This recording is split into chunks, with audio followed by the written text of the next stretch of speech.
12. The news at noon starts right now. A San Antonio man behind bars after being accused of kidnapping a woman and sexually assaulting her.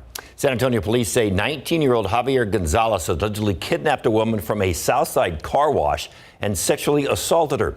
The 58-year-old woman claims that last Sunday, Gonzalez showed a gun demanding she get in the passenger side of her car. Surveillance footage from the car wash captured the suspect and the vehicle. An arrest affidavit states that Gonzalez was arrested on Tuesday.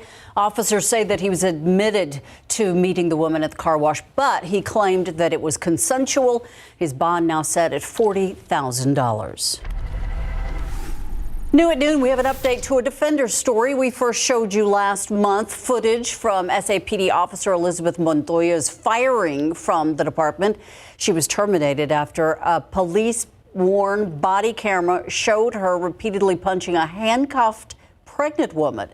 The defenders have obtained records from the Texas Commission on Law Enforcement that show she's now working for the Elmendorf Police Department. Elmendorf Chief Marco Pena defended her hiring, calling her an asset to his department, and there are two sides to every story. Montoya, who is still awaiting arbitration in an effort to be reinstated by SAPD, was suspended twice by the department for use of force incidents and a third time for not interacting appropriately with the public. Police still searching for a suspect that shot two people in an apparent road rage incident last night. Officers say that a woman was driving in the 4500 block of Schertz Road near Avenida Prima Street on Pesquera Drive. She changed lanes, then let an SUV pass. That SUV pulled up alongside the victim, and police say someone started shooting inside. The woman and a 19-year-old passenger were hit.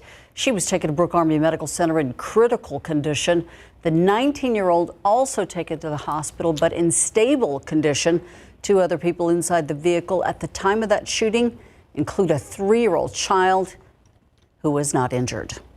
A new law limiting the use of abortion-inducing medication in Texas goes into effect today. The new law now makes it a felony to provide the medication after 7 weeks of pregnancy. This puts Texas at odds with federal regulators. The law also makes it a crime to send the medicine through the mail. According to data from the Texas Health and Human Services, medical abortion is the most common way women terminate their pregnancies. As concern mounts about COVID-19 variant Omicron, Community Labs, a nonprofit providing testing services in our community, is keeping an eye on the new strain.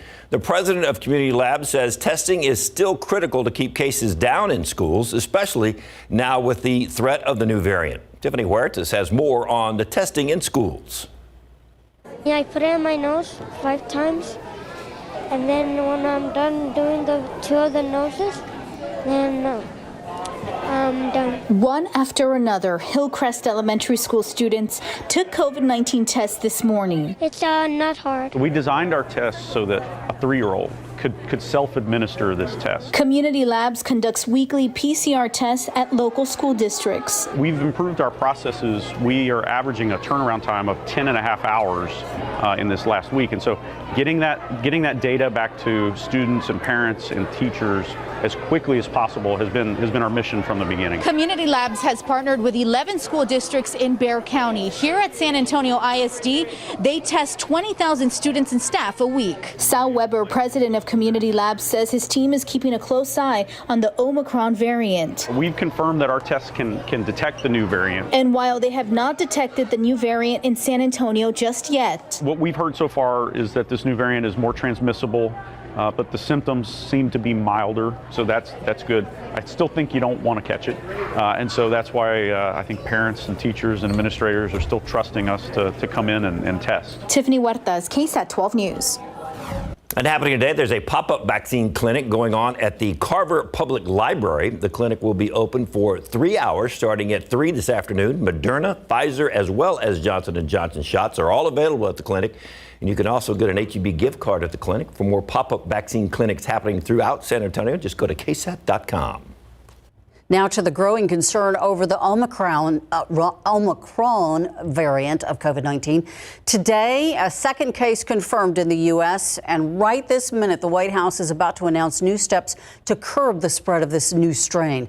ABC's Alex Prechet has the latest. Late this morning, a second confirmed case of the COVID Omicron variant in the U.S., this one in Minnesota. The White House now rolling out a list of actions to combat it, starting with new steps to, quote, ensure the nearly 100 million eligible Americans who haven't gotten a booster shot get one as soon as possible. The administration also plans to make at-home rapid tests free, extend the mask requirement on public transit through mid-March, and require more stringent testing protocols for all international travelers. The first Omicron case was announced in southern Africa, where it has been rapidly spreading, which is where that first U.S. patient had been prior to landing in San Francisco on November 22nd. 3 days later, on Thanksgiving, the traveler felt symptoms, and 4 days after that, on the 29th, the patient tested positive, self-reporting to the authorities. The person was very proactive, and upon knowing that they were infected, they contacted the San Francisco Department of Public Health. Officials say the patient had been fully vaccinated but was not yet due for a booster shot. Their close contacts have so far tested negative. This morning, the CDC issuing a new alert. And this graphic, with Delta strain on the left and Omicron on the right, shows the new variant has 30 additional mutations on the virus's spike protein compared to Delta.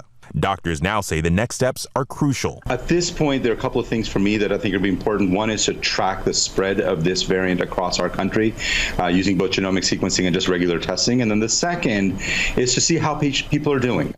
And while more than 70% of Americans have received at least one dose of the vaccine, some states are experiencing COVID surges, like Michigan. 4,500 patients hospitalized right now. It's the biggest surge since the onset of the pandemic.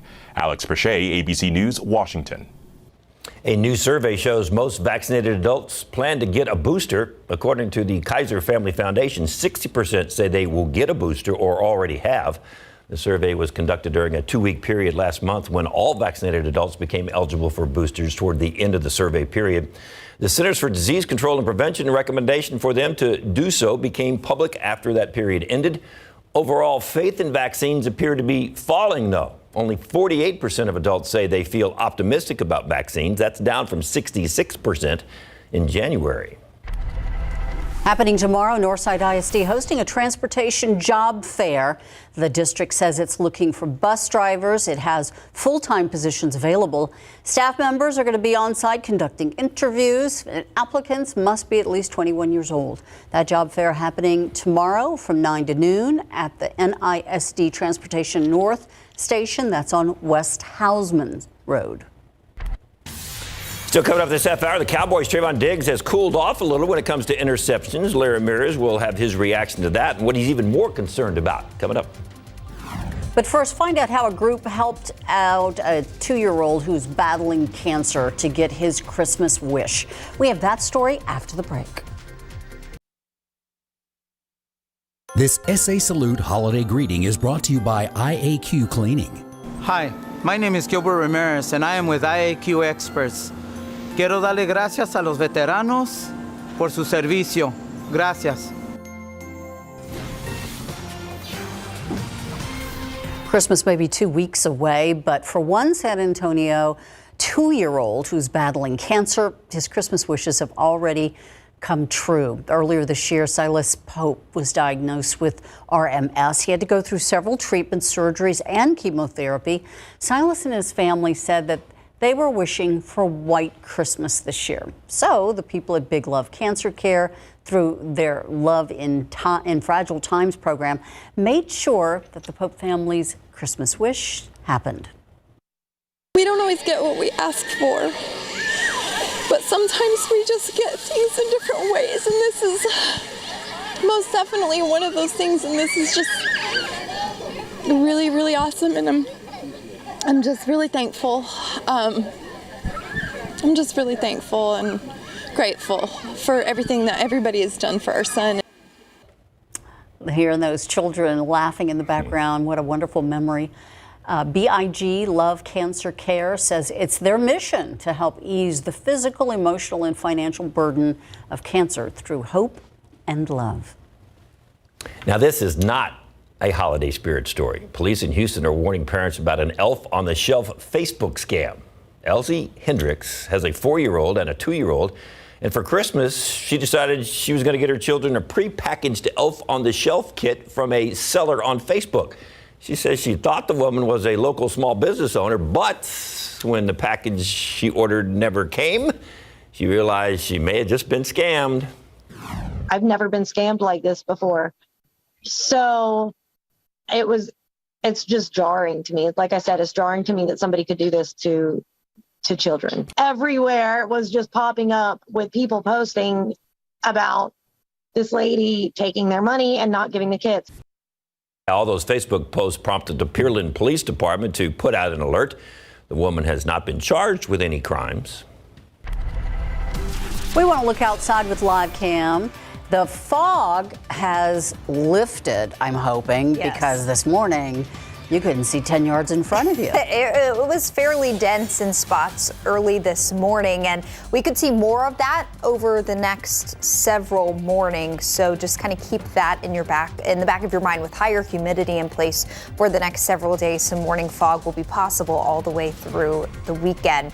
We'll talk more about what you can expect for the next couple of days in just a couple of minutes. But first, the aquifer today is down just 1/10 of a foot, and we're looking good as far as pollen count is concerned. Molds are low again today with a count of 340.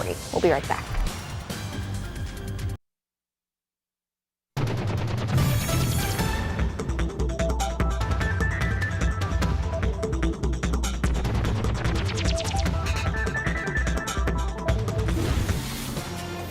It's been a while since the morning drive. You couldn't see too many headlights in front of you. I was taillights really nervous driving this morning because honestly, you could not see the car in front of you. Yeah, it was dense fog for sure. We had some dense fog advisories across a good portion of the area, and we could see more of that over the next few mornings. So just something to keep in mind. That's an effect of the higher humidity that has rolled back in over the past few days. Our time lapse this morning actually caught the fog rolling in. Notice 4 a.m. No fog out there, and you can see the lights on the horizon. But as we get into the 5 o'clock hour, that fog begins to set up. By 6 a.m., we were locked into some dense fog, and it essentially was with us through the 9 o'clock hour.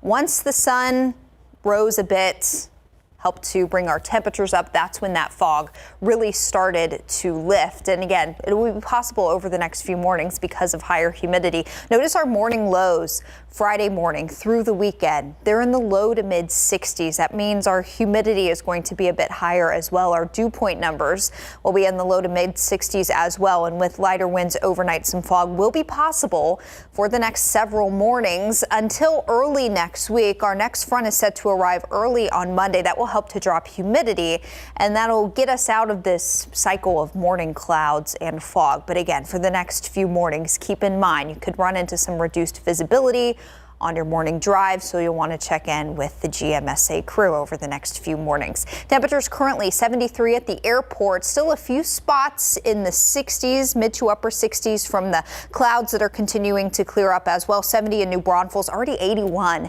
in Laredo. They've seen some more sun through the first part of the day. Here are our dew point numbers. They're essentially in the 60s with the exception of Rock Springs, but you're pretty much there, so it's feeling pretty muggy again, and these numbers won't be budging for the next few days, really until Monday of next week. Our winds starting to increase now. We've still got some calm winds in Kerrville and Uvalde, but a south wind is in place about 5 to 10 miles per hour, and that's where it'll stay for the rest of the day. So a look at the rest of your Thursday. Temperatures jumping into the mid to upper 70s this afternoon. Sun goes down just shortly after 5:30, but then a slow cool down this evening. It'll be hard for our temperatures to fall too quickly. We'll be mid 60s by about 10, 11 o'clock. Partly cloudy skies for the rest of the day. We do have some high, thin clouds for the most part that are moving in from the south and from the west. A few little batches of them here. They will continue to filter in and out for the rest of the day. So we'll call it partly cloudy because those higher clouds will be a bit thicker at times, and there's some more high clouds off to the southwest there. Notice what's going on across other portions of the country. All the precipitation is across the northern tier of the country, over near the Great Lakes, the Northeast, even through the Dakotas, and then the Pacific Northwest. That's because that's where the jet stream is. It's stuck way off to the north, so that's going to keep any good chances of rain, and that's also going to keep the cooler air out of the southern tier of the U.S. for the time being, at least through the next 7 to 10 days or so. In fact, I'll take you through the next 8 to 14 days. This is a quick snapshot of the temperature outlook. What this red color here across Texas means is that our temperatures are expected to trend above average essentially through the middle of the month. So things will be staying kind of balmy here for us over the next 8 to 14 days or so. Hopefully closer to Christmas time, we'll get some cooler air in here, but trending above average temperature wise for the next couple of weeks. As far as rain goes, we will have a brief chance at some rain tomorrow. There's going to be a quick hitting little disturbance. You can see right here coming out of Mexico that will cross the Rio Grande tonight and tomorrow morning. That'll bring us a brief window for a couple of showers. Then it'll be out of here by tomorrow afternoon. So an early shot at some isolated rain tomorrow, along with another round of morning fog possible.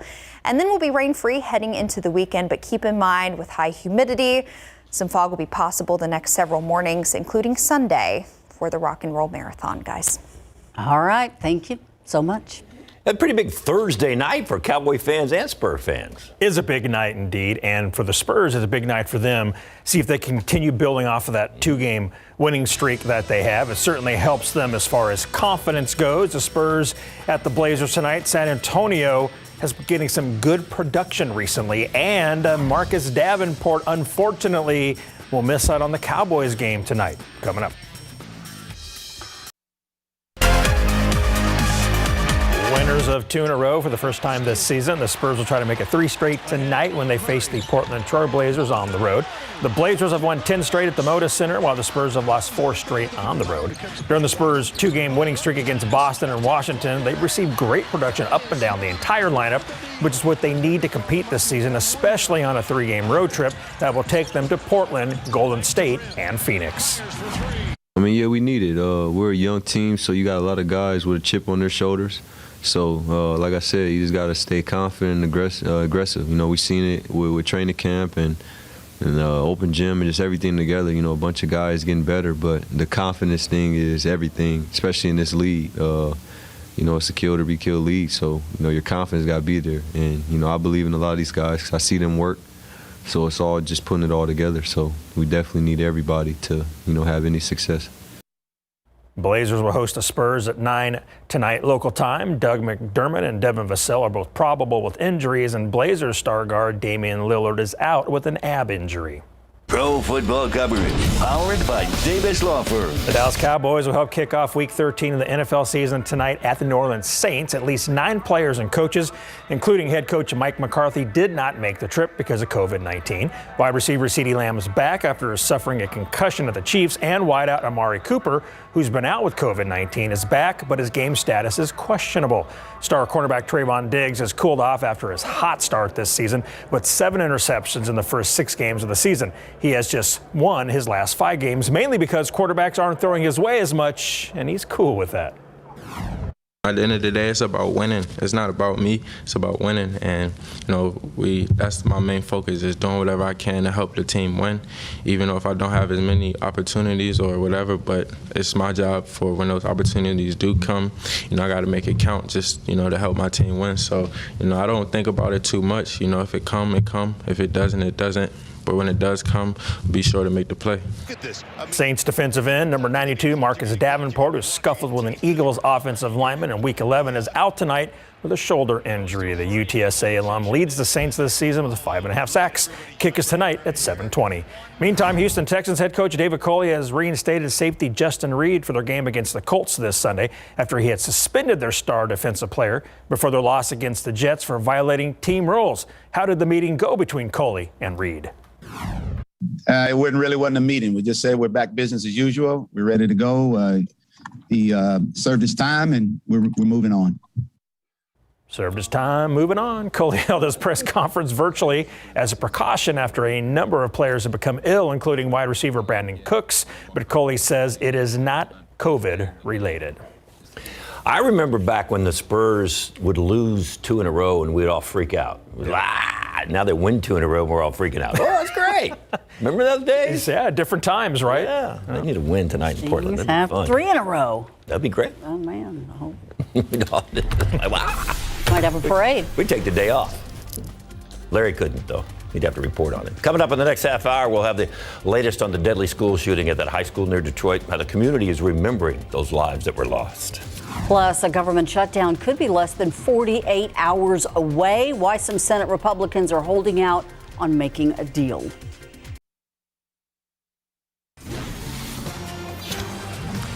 Now to the latest on that deadly school shooting near Detroit, Michigan. The 15-year-old suspect being charged as an adult with murder and terrorism, among other charges. This as the shaken community remembers those lives lost. ABC's Rena Roy has more on new details that are emerging about that suspected shooter. As 15-year-old Ethan Crumbly sits behind bars, about 500 people attending a vigil to honor the 4 students killed in Tuesday's shooting at Oxford High School. 17-year-old Justin Schilling was the 4th to die, succumbing to his injuries on Wednesday. The Oxford High School sign now a memorial to those young lives lost. Crumbly appearing in court via video, pleading not guilty to 24 criminal charges, including terrorism and 4 counts of first-degree murder. He's charged as an adult. Prosecutors say he entered a school bathroom with a backpack, then came out holding a gun. At that point, he methodically and deliberately walked down the hallway, aiming the firearm at students and firing, pointing and aiming inside classrooms and at students who hadn't had the opportunity to escape. Crumbly's parents appearing at his arraignment virtually. They may also face charges. You are the parents of Ethan Crumbly, is that correct? Yes, correct. That is correct. After investigators say the gun he used was purchased by his father just days earlier. Authorities say they recovered videos from Crumbly's cell phone taken the night before, where he talked about shooting and killing students the next day. We've had the opportunity to review that surveillance video just this morning. And what's depicted on that video, honestly, Judge, I don't have the words to describe how horrific that was. Police say they also recovered a journal detailing Crumbly's desire to shoot up a school, adding the suspect and his parents met with school officials just hours before the shooting about concerning behavior before he was sent back to class. Rena Roy, ABC News, New York. A government shutdown is looming. Lawmakers have until midnight Friday to finalize a stoppage measure or funding will run out. So far, congressional leaders have not been able to secure a deal, though they are hopeful and they will hopefully make a deal before the deadline. Democrats and Republicans disagree over how long a funding extension should last. Senate conservatives are also holding up a deal by demanding a vote to defund the vaccine mandate. Congress set this deadline earlier this year when both the House and Senate passed a bill to extend funding through December 3rd. So far, another shakeup in Vice President Kamala Harris's communications office. Chief spokesperson Simone Sanders says she will leave at the end of the year. In a letter to colleagues, the 31-year-old thanked the vice president and said she would be missing work with her team. The reason for Sanders' departure is unclear, but a source said the exit is unrelated to reports of staff infighting and dysfunction. Sanders is the second person from Harris's top communication staff to quit in recent weeks. Last month, Communications Director Ashley Ateen announced she was leaving to pursue other opportunities. 1 in every 10 lung transplants in the United States has gone to a patient who has lung damage related to COVID-19. Interesting stat there. It's according to the United Network for Organ Sharing. Officials there say that the U.S. is expected to roughly 2,500 lung transplants in 2021, which is on par with the past 5 years. Among the reasons why lung transplants are necessary include cystic fibrosis and COPD. The U.S. Department of Health says there are approximately 1,000 patients sitting on that lung transplant wait list. You know, I think we knew this morning that today was just going to be one of them days. Couldn't see out the window. Fog was real thick. And, you know, we got humidity. We've got warm temperatures. It's December. It's supposed to be cold. Nope. Weird. Short sleeve weather, at least here over the next few days. And it does look like through about the middle of the month, if you missed it last half hour. We looked at the temperature outlook through about December 16th, and temperatures are expected to continue to trend above average. So I think we've got a nice string of days with highs in the 70s heading our way here across South Central Texas. Currently, the fog is gone. That is some good news, but we're left with a good amount of cloud cover. A few lower clouds, but also some high, thin clouds. That's what you see in the background there, but we've got a good amount of sunshine going, and temperatures are starting to climb into the 70s now. Of course, today is Thursday. It's not Friday. Sorry, I jumped ahead one day there. It is Thursday, and we're looking at a high of around 76 today, mid to upper 70s. South winds 5 to 10. That keeps the humidity pretty high, and it'll keep the humidity high over the next couple of mornings.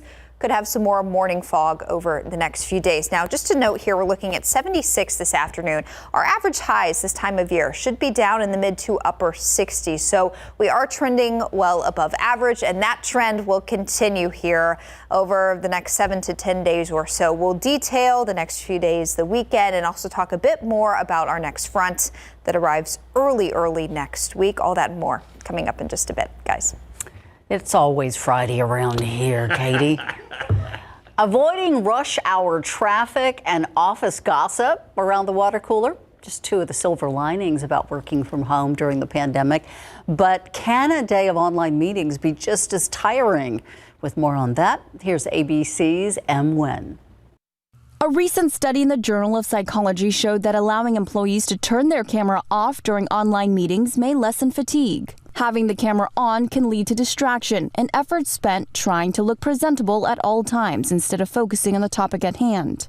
Employees in the study spent 2 weeks on camera and 2 weeks off camera. They felt less fatigued at the end of workdays when the camera was off. Study authors suggested that employees with children at home, women, and newer employees may even be more affected by this tiring and distracting pressure to present their best selves.